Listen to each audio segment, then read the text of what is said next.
Welcome back to HFO Multifamily Market Watch, your trusted source for information for apartment owners and investors. Multifamily Market Watch is presented by Pacific Exteriors Northwest, a contractor specializing in siding and exterior envelopes and delivering exceptional quality and service for over 30 years. And by Gantry Incorporated, the nation's largest independent mortgage banking firm.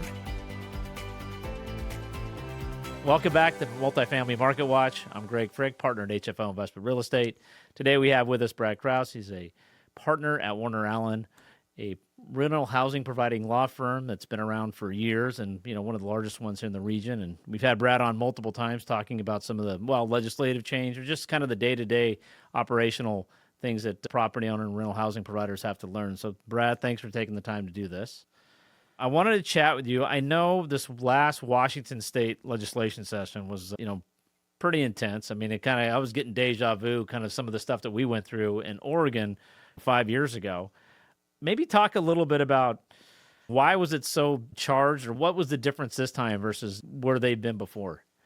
Yeah, I think a lot of the emotion sort of comes from misconceptions. What we're seeing on a lot of the legislation is attacking property owners, landlords, housing providers for a lot of things that I don't really foresee as problems, and those misconceptions turn into legislation and bad legislation. And a lot of these things tend to sort of flow downhill.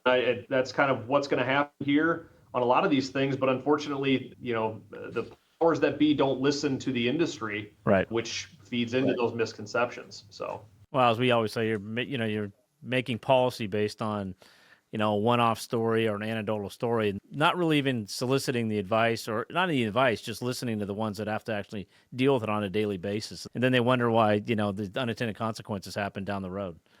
Yeah, and that's the focal point in sort of both jurisdictions that I see, both Oregon and Washington, that I deal with. You deal with a lot of situations based on sort of one-off issues or stories that are not, indicative of your process or business, and that creates bad legislation in both markets. And that's unfortunate because those costs, from a business perspective, that's what the legislature doesn't really seem to understand, is from a business perspective, those costs are going to go somewhere. And then it sort of pushes against the very things that they're trying to prevent, which is housing costs continue to rise. But they continue to rise because of the additional legislation. That's the big thing that I keep trying to push, but nobody seems to listen. Well, and I always try to tell them is, when they're talking about legislation for new development, and they talk about system development charge waive, things like that, which I say, no, that's great, that helps. In single family, once the house is sold, or, the builder sells it, it's kind of, they don't worry about it anymore. For multifamily, you also have to factor in the cost of operations. It doesn't make sense to build and also operate in this market because I'm going to hold it for a period of time. And I think there's just been a disconnect from lawmakers and people in Olympia and Salem and probably in the country, just in terms of, you can talk about wanting new housing, but if it's too expensive to operate, yes, you can make it easier on the front end and getting permits, but that factors into, am I going to do this or not? And I'm hoping it comes around. And I think as they see, geez, why isn't anybody building in Oregon, or why is construction slowing down in Washington? And just, it's also about the cost of operating, not just about it's hard to get permits or something like that. Yeah, I think you hit it right on the head there, and I'll give you another example. In Vancouver, this is something that's going down the pipeline right now. Vancouver is going to, I know that there's public comment that's coming up here with respect to, a registration fee that's going to be passed on. And, while all the things that they say that they're going to utilize this registration fee, that they're going to require property owners and housing providers to pay, they neglect to factor in, where do you think that's going to go? Right. Like, that's another thing that's going to eat away from the business side of things. And cost, again, anybody that runs a business can tell you that costs are going to get passed along, and that's what happens. So while I'm hopeful that the city of Vancouver will start to see the error in the ways on that front, I don't think that's going to be the case. And unfortunately, like I said, that sort of thing is going to get passed along directly to tenants, and it's going to be counterproductive. Right. So another example of just what you said, the costs of doing business are going up, and it's disincentivizing investment in the area. Oh, most definitely. Well, I know the big thing in Washington that, that everybody talked about was, EHB 1217, the rent cap, rent control bill. Can you kind of give a summary of that now that it's passed, and so for people that maybe aren't up to speed? Yeah, I mean, a huge talking point and flashpoint, obviously.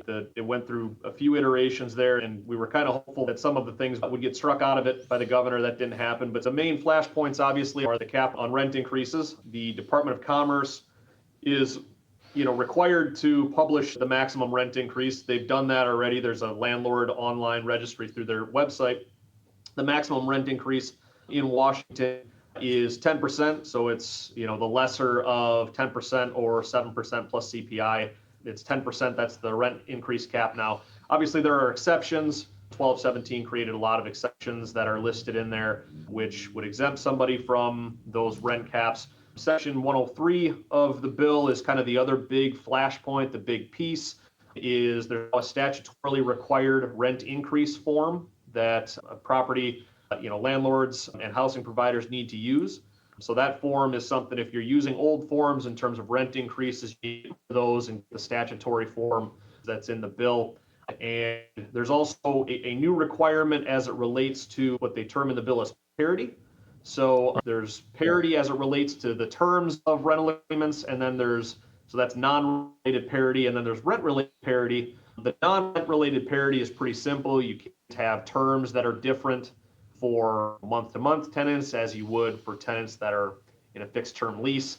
That's pretty easy because most housing providers are just using the same rental agreement for everybody. They're not changing from one form to another. Yep.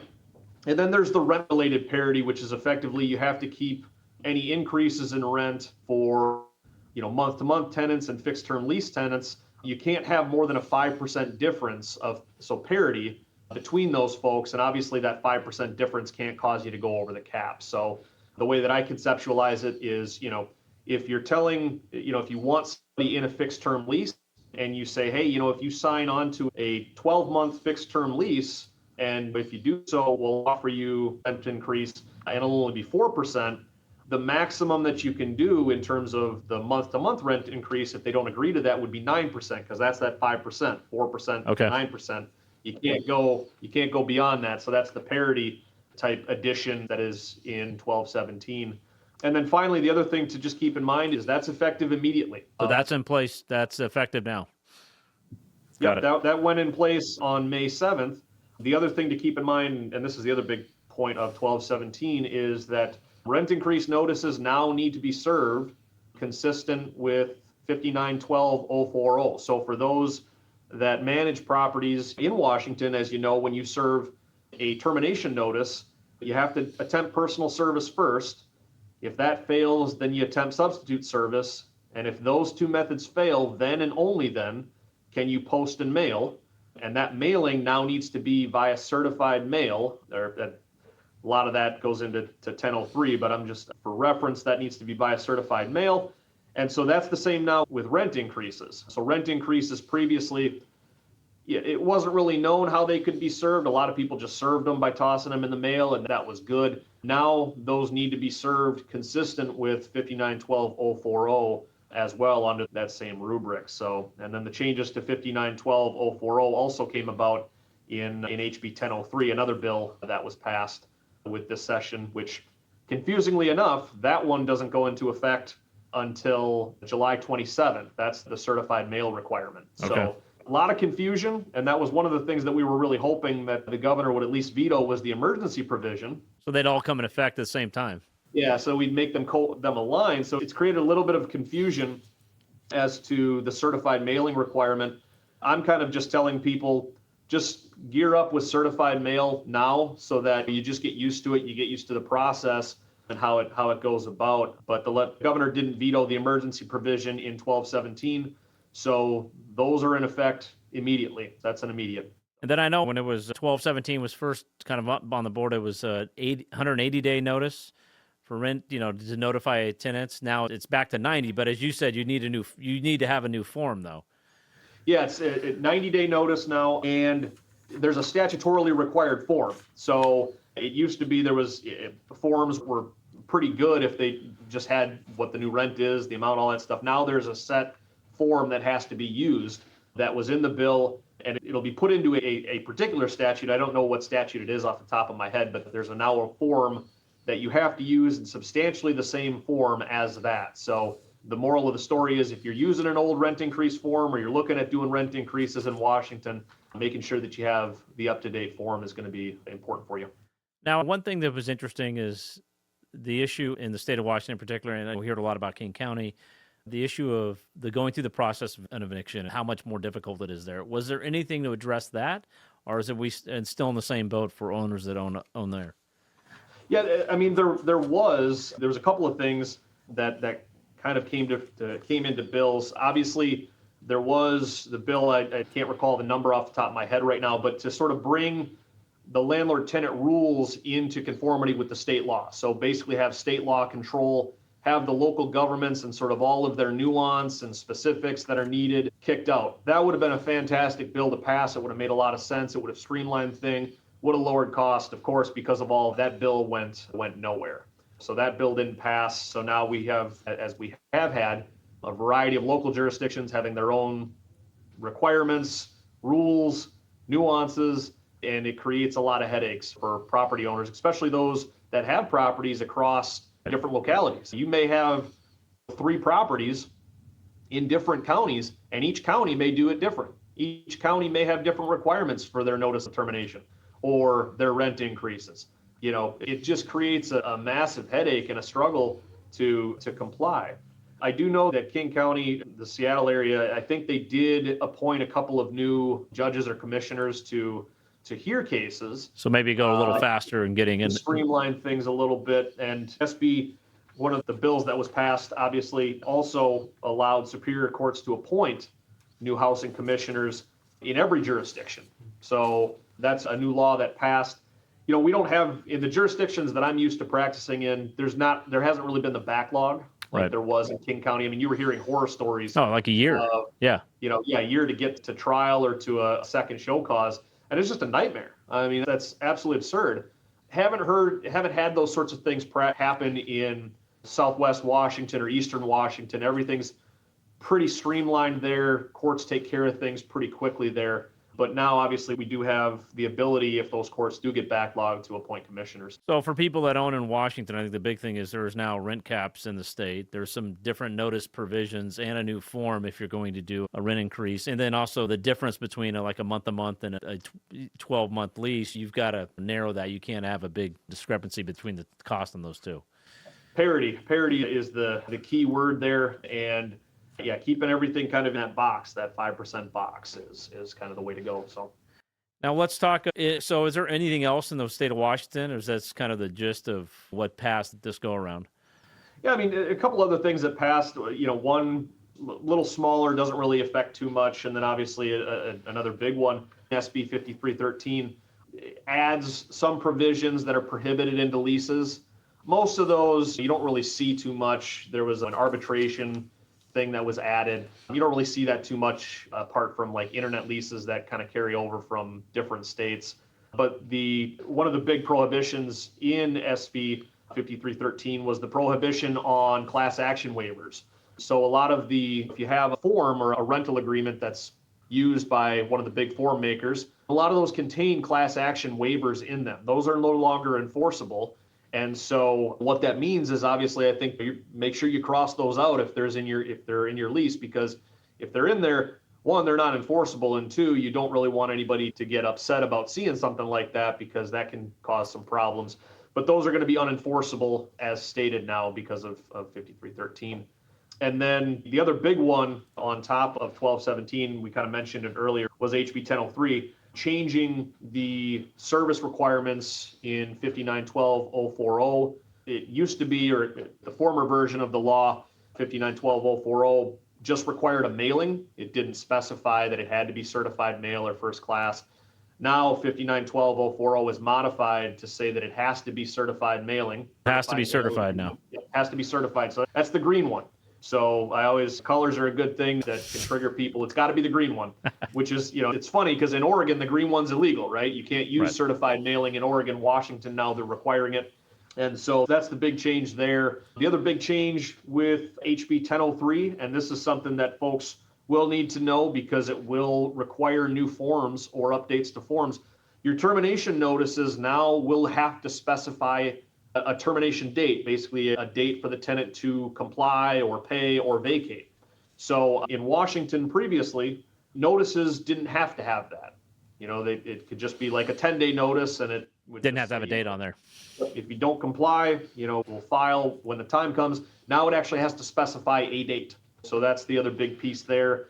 And so that'll require new forms, obviously, and making sure not to use the old forms, because those old forms down the road, they're going to be defective. So. Well, I know we've talked about this all years. So you and I have talked. Is you have to update your forms. I mean, every time we come out of a legislative session, is there some, even if it's something that doesn't seem like it's minor, but if it invalidates your form, or like you said, now you can have to do certified in Washington or Oregon. I mean, there's just things that you've got to constantly keep up on that, either reaching out to you or reaching out to the association. If they don't, they keep you busy. I know that. Yeah, that's the most heartbreaking thing, is to have to tell somebody that something that they did 90 days ago, that they've got to restart. It's frustrating, and it can cause a lot of problems too. Like if you've got a sale situation that you're undergoing, and you think you did it right on your own, and you come to me, and I have to say, hey, look, your notice is defective. It wasn't served properly. It didn't have what it needed. Those are heartbreaking conversations. They really are, because those can have pretty significant financial penalties associated with them, and that's part of the other problem that the legislature doesn't see. Well, I want to thank you for doing, and as we've said before in many of these, if you've got questions, it's better to ask. Again, call Brad at his office. I'll walk you through. Make sure your form's are updated. Ask your management company. I mean, this stuff changes all the time, and you've got to keep up to date at this, because, like you said, the financial penalties are getting harder and harder, or more, one-sided than they were before. Absolutely. So, well, thank you again for giving us a little summary. We'll be talking again once I think the Oregon legislature kind of gets done, which is a couple weeks. But it was good to get a sense of what changed in Washington, and based on what you said, I think you're going to be busy this year. It's getting busy. It stays busy. These new laws, they always come with new questions, new changes, and it's tough. There's only so many of us that do this line of work, and that's really the thing, is with all the nuance and all the changes, and obviously all the penalties that are associated with doing something wrong, folks aren't dabbling like they used to. It really requires a lot of expertise. So definitely. Well, thank you again, and thanks for all your hard work, and we'll see you again next time on Multifamily Market Watch. Thank you. Our entire office specializes in multifamily real estate, making HFO the largest multifamily brokerage in the Pacific Northwest. Your success is our passion. Build your legacy with HFO. Call 503-241-5541 or visit our website at hfore.com for more information. HFO is a member of Global Real Estate Advisors. Learn more at GREA.com.